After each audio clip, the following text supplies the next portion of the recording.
I am the ocean. I'm water. I'm most of this planet. I shaped it.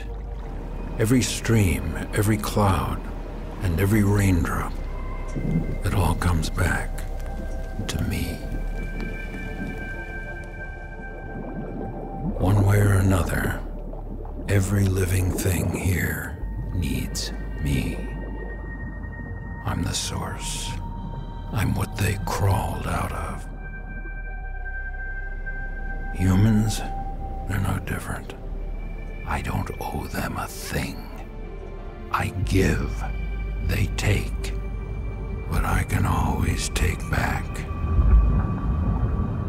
That's just the way it's always been. It's not their planet anyway. Never was, never will be. But humans, they take more than their share. They poison me, then they expect me to feed them.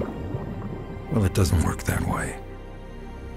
If humans want to exist in nature with me and off of me, I suggest they listen close. I'm only going to say this once. If nature isn't kept healthy, humans won't survive. Simple as that.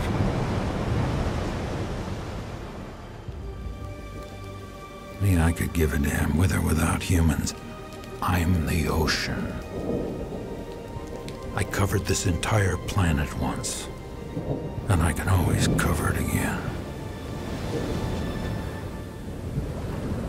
That's all I have to say.